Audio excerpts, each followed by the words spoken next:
Tesla. Oh, good boy.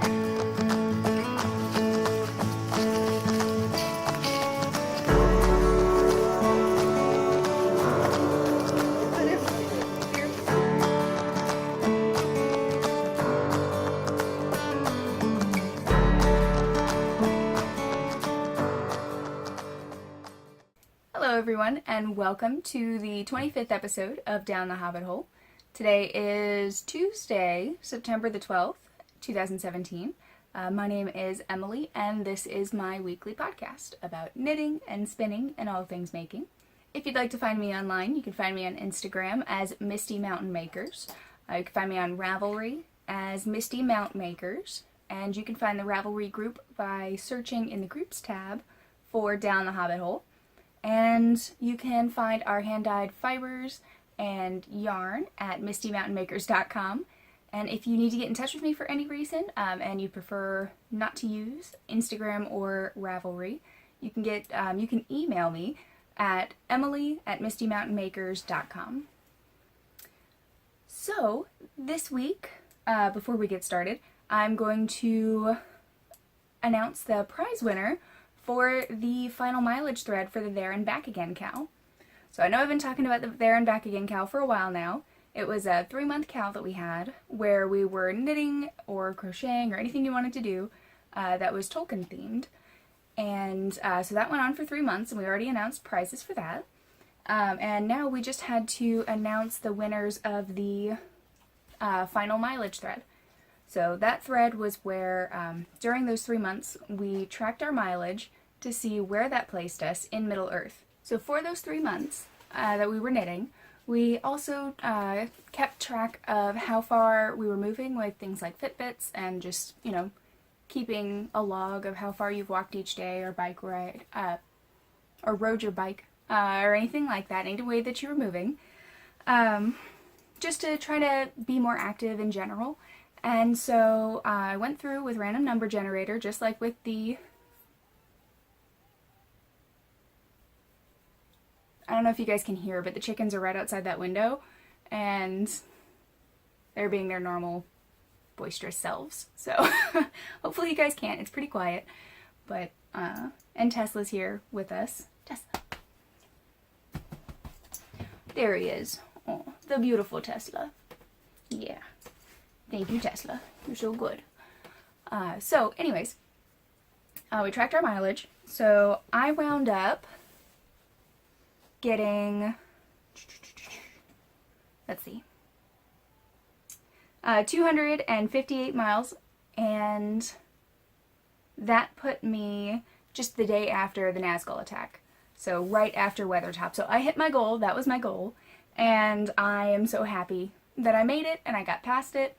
I haven't been wearing my Fitbit lately because my wrists were, the skin on my wrist was starting to react to having something on there all the time. So I gave it a few weeks and took it off, but I think I'm going to put it back on and start tracking again. But our winner was, here we go, post number 4, and that was Debbie. So congratulations, Debbie. You are the winner for the final mileage thread, and there we go. She says, I have but 20 miles, which put me at the end of the first traveling day. I did it entirely walking, and I am so inspired by the number of miles posted before me. I have arthritis in my legs, which makes walking painful for me at times, but I am thankful for the tiny amount that I was able to do. So congratulations, Debbie. Your prize as the winner of the final mileage thread is this project bag. Now I put this together myself, and there we go. It's got the drawstrings and nice little pocket on the inside and a stitch marker holder. There we go. And this is perfect since you are just amazing at knitting socks. And yeah, I will get this out to you. Definitely get in touch with me with your shipping information so I can get this to you. But yeah, way to go. And for our other participants, Tanya wound up getting 239 miles, which she says placed her at the foot of Weathertop because she refused to climb up the hill and get stabbed. So, way to go, Tanya. Way to avoid the Nazguls. Way to go. And then Lauren did 410 miles in the 3 months, which placed her, only 48 miles from Rivendell, which is pretty great. She said she's going to keep tracking to see how long it takes her to get, all the way there and back, so that's great. I'm going to try to get my Fitbit back out and start tracking for myself as well, because I want to see how long it takes me to get there.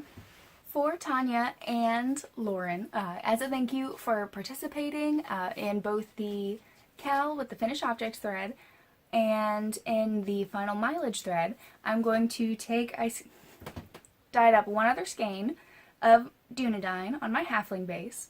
So I am going to split this in half, and you'll both get a 2-ounce skein of Dunedain. So here it is. And it's got these nice dark browns, tans, even peachy tones, along with bright and dark greens with speckles. And yeah, I love this skein. So I'll get a 2-ounce skein to each of you, and I'll get your prize packages out as soon as possible.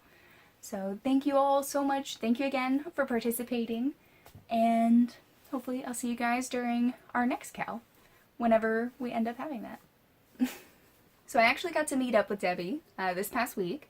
She was in town, and so we met at Hook and Needle on Friday, and I was able to bring her the yarn that she won for the finished objects thread. She made 4 pairs of socks for the There and Back Again MKAL, and so I brought her the yarn that she won and the little bits and pieces that went into it, and we had a lot of fun. We hung out with Christy and some of the other ladies at Hook and Needle while Debbie's husband went to get coffee from the local coffee shop over there.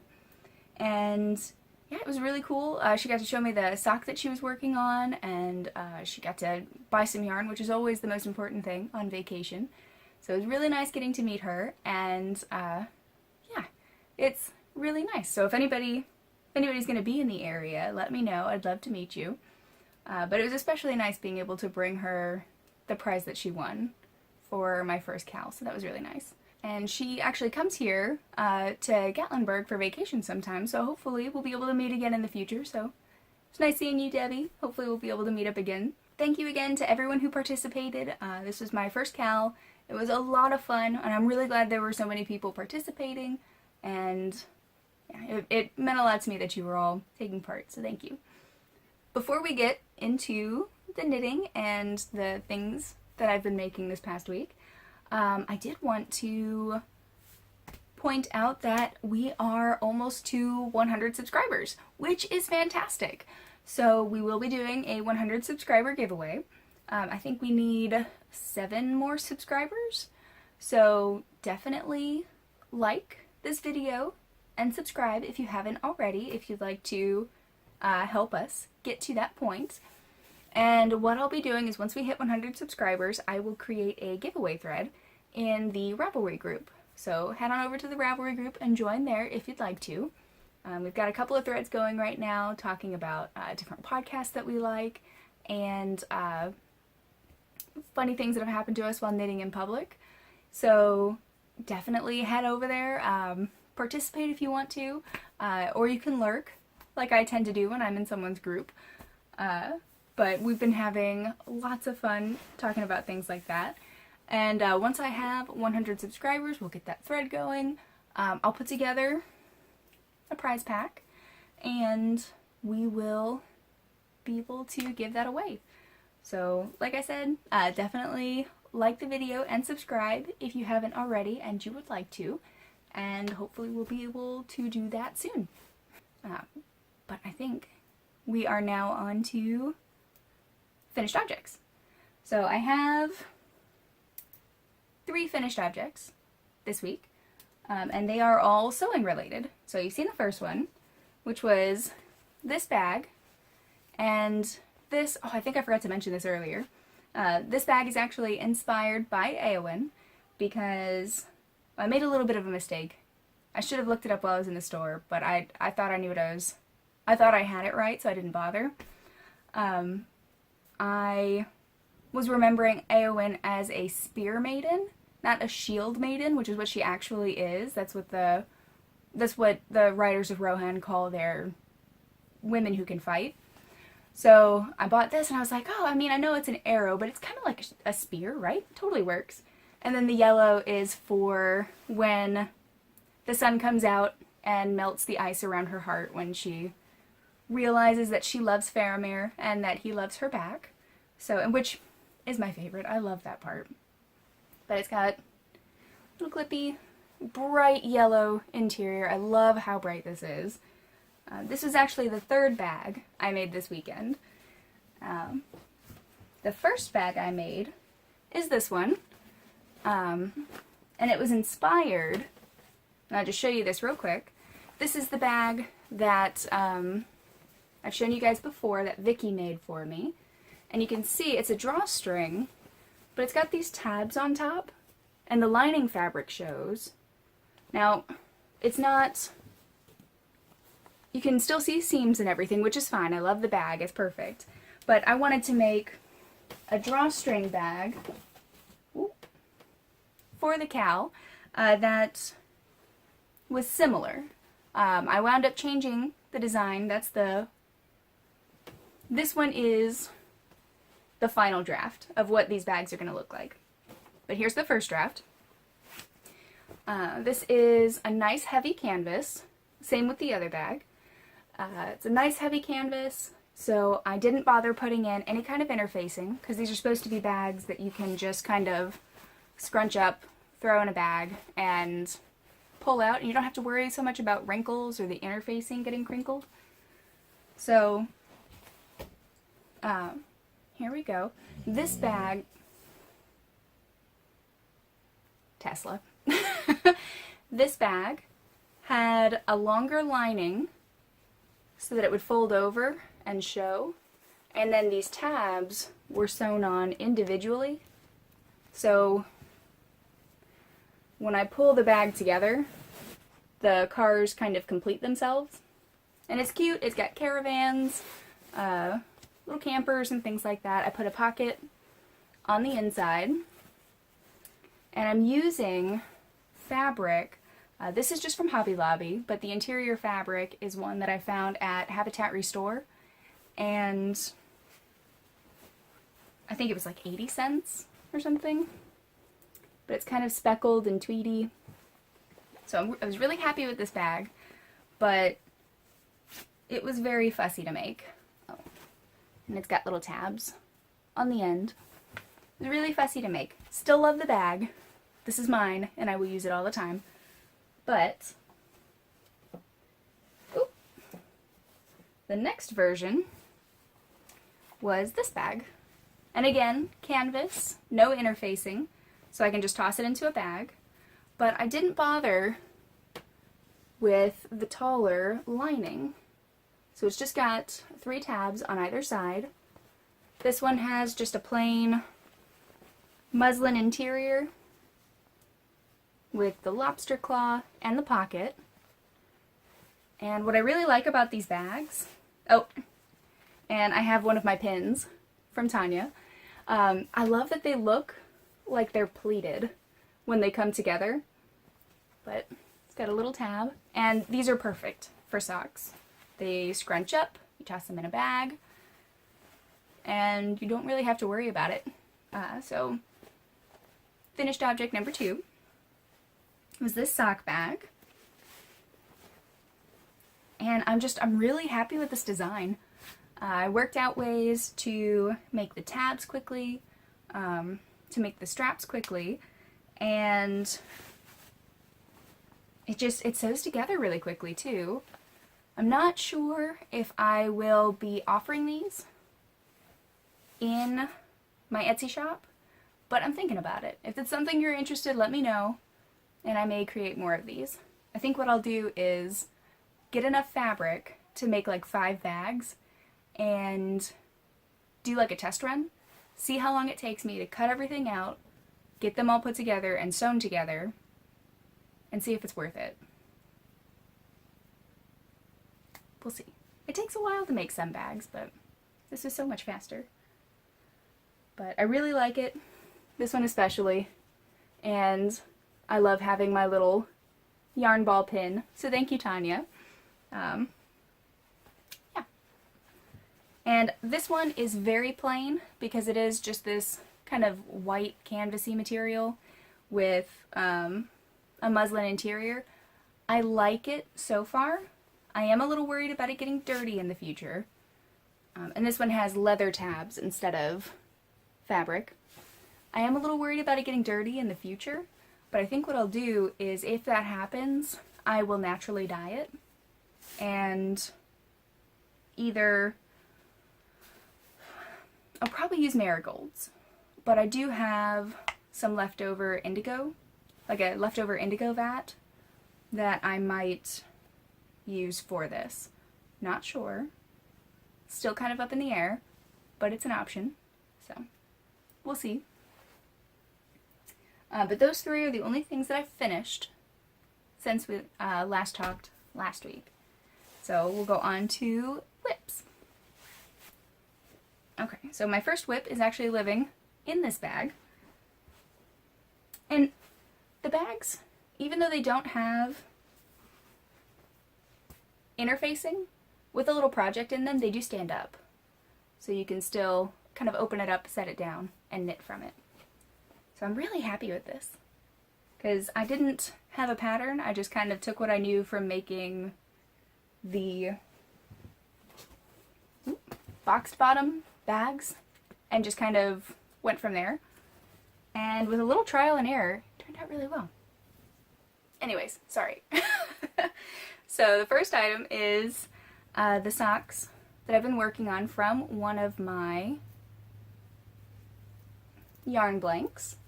And I used it as a rag for wiping off my spoons, cleaning out my measuring cups, and things like that. So, still coming along really well. I really like the transition. It's going back towards more of a pinky blue up here. You can kind of see how it changes all the way down. And these are going to be Afterthought Everything socks. I'm knitting them on 9-inch Haya 2.25 millimeter sock needles. So, yeah, this has become my church knitting. Not that I knit all of this during one church service, but I did quite a bit there. And I should have plenty of this left over. Not sure what I'm going to use it for, but I should have a lot left over. And I'll just have to figure out what I'm going to do for heels and toes, because I do think I want them to be a bright contrasting color. But we'll see. No pressure. I've still got a long ways to go. I think I've only just... I'm either halfway through or almost halfway through. So I've still got quite a bit of knitting on there to go. And the yarn is 75/25 superwash wool and nylon. So it's a leftover undyed yarn that I had from before I started MistyMountMakers.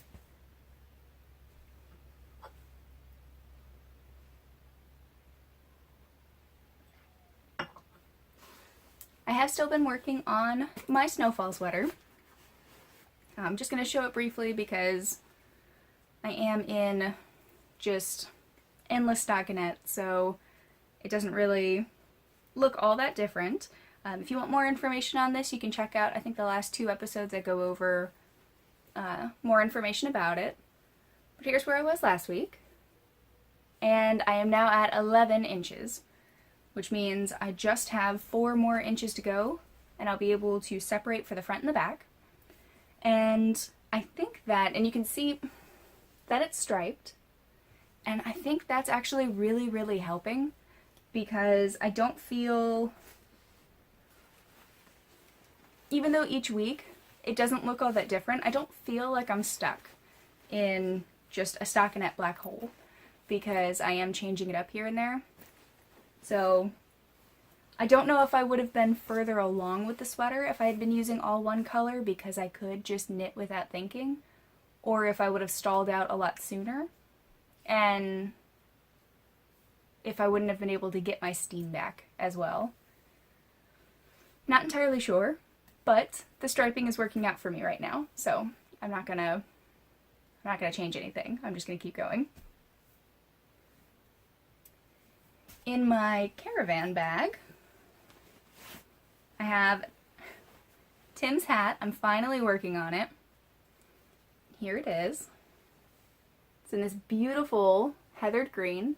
This is a discontinued Cascade 220 colorway. And this is the Skiman's hat by Irina Dimitrieva? Definitely look it up. It's a $3 pattern. It's a beautiful hat. And the pattern is very straightforward. It has a chart, and it also has written instructions, so you can go whichever way you want. And, just look at it. Tim and I were talking, we were working on setting up my steamer table, which is set up where we just need to get a few parts in, and then I will do a quick video showing you guys the steamer table and dyeing in it and things like that. But we were setting it up, and Tim started talking about how it feels like we haven't been together as long as we have, because we've been together about 5 years, and 6? 5.5. So, he said, you know, there's so many couples where they're like, oh, we've just been together forever, and they make it sound like it's been this terrible slog, but he feels like we haven't actually been together that long, and it was really cute, really sweet, and the sentiment was, it made me feel very squishy towards Tim, and it made me want to get this out, because he's so knit-worthy. So we have 3 anniversaries. The first one is when we met, which is July the 8th, and that's usually the one that we celebrate, because the anniversary of when we went to the courthouse and got our paperwork done to be married was April the 22nd, and then the next year, in October the 15th, we got married. So that was, we did our wedding ceremony with all our family coming down and everything. So that was last October on the 15th. So we have 3 different anniversaries, and we usually only celebrate June because April has lots of gardening, getting the garden ready, getting all the seedlings in the ground, because our last frost date, I think, is the 10th of April. And we have Smoky Mountain Fiber Arts Festival, so that's down the road. And that's a 3-day fiber festival in Townsend. So April's usually just too busy for us to really celebrate properly. And then in October, we usually do Fiber in the Borough, and hopefully down the road we'll be doing some of the other festivals that happen in October, like SAF. I think we've got a little bit of time until then. But still, in the future, even if it is way down the road, that is something that we know that we would like to do in the future. So we don't want to do anything too big in October. But Tim's pretty great. I've been owing him this hat for months. So I think what I'm going to do is try to get this finished and give it to him on the 15th, so that I can surprise him and he can keep his head warm, because it's already starting to get pretty chilly. So, but I've got lots of stitch markers on here. It was on double pointed needles, and I've moved it onto circulars. So I've got them on Knitter's Pride, US size 7, 4.5 millimeter. Yeah.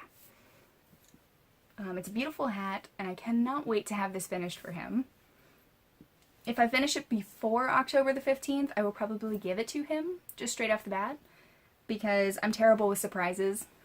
I hate keeping secrets, and whenever I finish something for him, I end up dropping hints until I've told him everything about the project or the gift or whatever it is. I'm the worst at Christmas, but it's okay.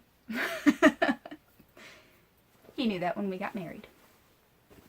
So yeah, for Tim, he used to watch all the episodes, but things have gotten so busy for him at work, and by the time he gets home, I've already finished with the podcast, so we end up just hanging out instead. And after I've done all the editing, I really don't want to watch the episode again, so I don't have to worry about showing off things that I'm making for him, which is actually really nice. Because, like I said, I don't like keeping secrets. Come on, bag. You can do it. Alright. And the last item I have been working on is my Road to Rhinebeck shawl. It's a mystery knit-along from Mina Phillip of Knitting Expat Designs. So I will go ahead and I will insert a timestamp up here, just like last week, and that will take you to the safe zone after this part of the video. So if you don't want to see it, if you haven't finished yours, Tesla, stop grunting. You're such a goober. So if you don't want to see it for any reason, go to that point in the podcast, go to that time, and you won't see anything. So, warning has been given, shawl is coming out. Alright, so Clue 2 came out, and if you guys were watching last week, I talked about how quick Clue 1 was, and Clue 1 was really quick. I finished it so quickly. And we ended with 104 stitches. And at the end of this clue, I will have 222. So there's definitely an increase, but here it is. I haven't finished Clue 2. I was hoping I would, but this one was a lot longer. So here is the main pattern stitch. I really like it. This took some concentration so that I didn't mess up, and I finally got the hang of it like right as we were done with that part, but there it is. The needles are getting to be too small for this project. I may actually have to go up to larger needles just so I'm not dropping stitches, keeping it all bunched up on the needle. But at this point, I'm midway through a row. I should have planned better for that. But I was trying to knit it while podcasting, or during the beginning of the podcast, but I kept like pulling it out, so I had to put it down and start working on my socks. But what I'm doing now is basically this section again. So we're transitioning back into the blue. So I'll have a couple of stripes just like here, out here. The first row of this, you increase your stitches by 1/3 of a stitch count, which you can, it's definitely getting that crescent shape already, but I love the way that it looks. I'm a little nervous because there are 4 clues, and the first clue had a section of blue, the second clue had a section of white, and it looks like the third clue is going to have another section of blue, and then transitioning back. And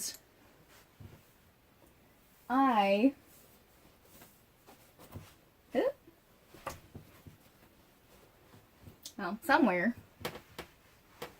I'm actually using 3 shades for my color B.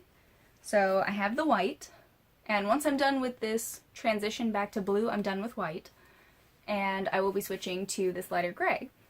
And then I wanted to do the final band in a charcoal gray, which I have somewhere. It's around here. So I'm hoping there aren't 4 color blocks where you have like blue, where you have like color A, color B. I don't want it to be color A and then end in color B. I'm hoping that there are 3 usages of color B, because that is the one you need the most yardage for. Hopefully, if I look at part 3, I'll do some adapting if it looks like I'm not going to be able to do all of it. I may end up just transitioning sooner or something. We'll see. I really like it the way that it is. I can always go get another white if I feel like I'm not going to be able to transition the number of times that I want to. But I think it'll be okay. I'm really enjoying it. I just have a few more rows and I'll be finished with clue 2. And then I'm excited for clue 3. I want it. I want to start on it even though I haven't even finished clue 2. So.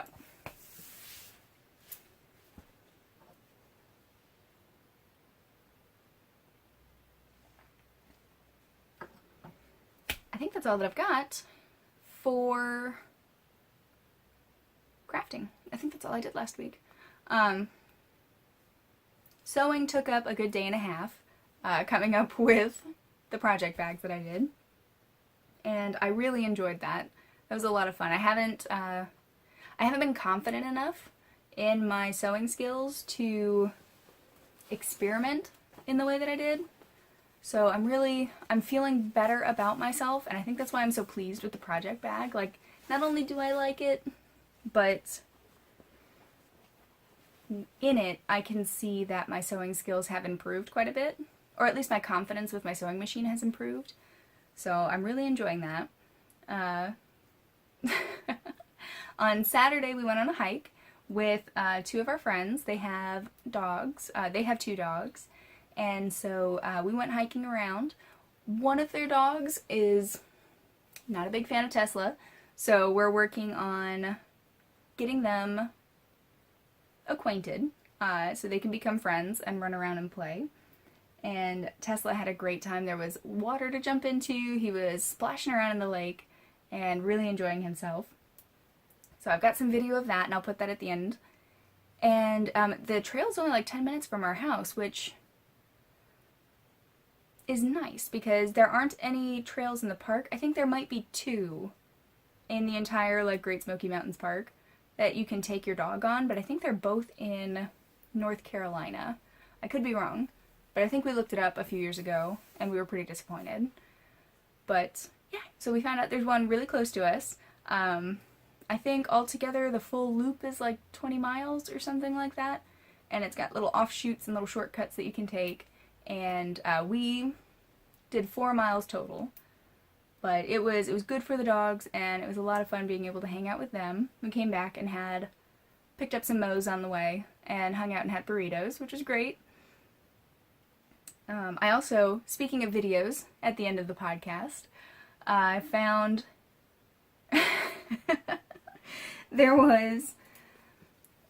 I was doing dishes the other day, and there was a beetle, like one of those little hard water beetles, that got stuck in a spider web.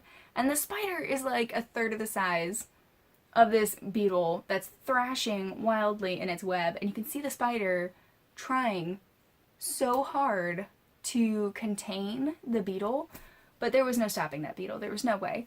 And so Tim and I actually took my phone because we could see it a whole lot better with my phone, and eventually I took packing tape and taped my phone up so that we'd be able to see it, and I recorded that, and that will also be at the end.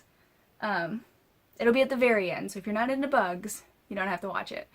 But I named him Nigel, the beetle, and that spider tried so hard to keep poor Nigel in his web, but I think once I put my phone up, the spider ran for it. So you can see Nigel's daring escape. Oh, it was very dramatic. We spent, I think total I had like 12 to 15 minutes of footage. I will not be putting all of that at the end. I'll definitely speed it up or take little bits of it. But yeah, Nigel's a fighter, and he escaped, and I was very proud of him. He did a great job. But I think that's everything we've got for today. So definitely like and subscribe if you haven't already, so we can get up to 100 subscribers and we can do the 100 subscriber giveaway. And I've got a link down below to the Ravelry group if you want to come and join and see what we're up to now. Once we get the 100 subscribers, I'll create that giveaway thread and we can get some prizes out there. So thank you so much to everyone who watches. Thank you to everyone who participated in the There and Back Again KAL, and who subscribes and comes back each week. I really appreciate all of you. And yeah, I will see you guys next week. So thank you so much. Happy making. Bye guys.